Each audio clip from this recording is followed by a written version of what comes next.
సంగీతం గోల ఈ పెద్ద ఆయన ఏదో చెప్తున్నాడు వినండి. ఇది ఆవకాయ తెలుగు సంస్కృతి అంటారు.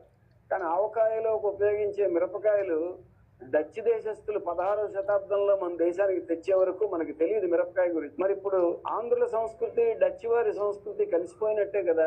నాది ఎక్కువ నీ తక్కువ అని మనం ఎలాగనగలం? ఇప్పుడు మనం ప్రపంచం అంతా గర్వించేటువంటి తాజ్ మహల్ లో ఎన్ని శిల్పకళల సాంప్రదాయాలు ఉన్నాయి. ప్రపంచ శిల్పకళల సాంప్రదాయాలు దానిలో అనేకం ఇమిడి ఉన్నాయి. నువ్వు ఉపయోగించే కాగితం తాలూకా టెక్నాలజీ చైనా నుంచి వచ్చింది. ఇలాగ చెప్పుకోవాలంటే ఆధునిక టెక్నాలజీ నుంచి ప్రాచీనమైన సాంకేతిక పరిజ్ఞానం వరకు, శాస్త్ర విజ్ఞానం వరకు ప్రపంచంలో ఎప్పుడు ఎవరు ఎక్కడ ఎల్లలు పెట్టుకోలేదు, గిరిగీసుకుని కూర్చోలేదు.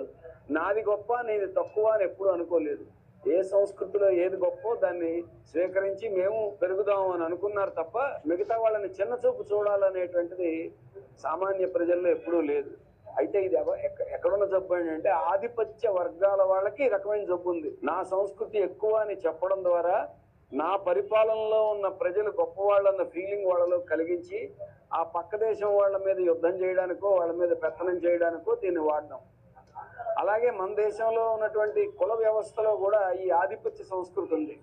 బ్రాహ్మణులు లేకపోతే అగ్రవర్ణాల వాళ్ళ సంస్కృతి గొప్పదని, దళితులు తక్కిన వాళ్ళకి తక్కువ అని చెప్పేటువంటి ఒక లక్షణం ఉంది. ఇందులో భాగమే ఆడవాళ్ళని తక్కువగా చూసేటువంటి ఒక పురుషాధిక్య సంస్కృతి.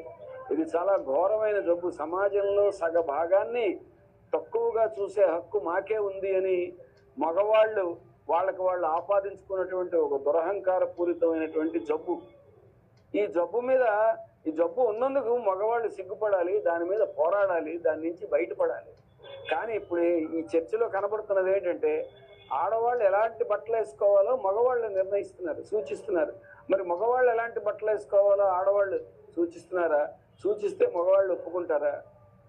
ఆడవాళ్ల బట్టలకే భారతీయ సంస్కృతి ఉందా? మగవాళ్ల బట్టలకి లేదా? ఈ సంస్కృతి ప్రబోధం ఆడవాళ్ళకి చేస్తున్న ఈ మగవాళ్ళలో ఎంతమంది ప్యాంట్లు షర్ట్లు మానేసి పాతకాలపు పంచెలు గోచీలు కట్టుకుని తుండుగుడ్డ మీద వేసుకుని రోడ్డు మీదకి రాగలరు?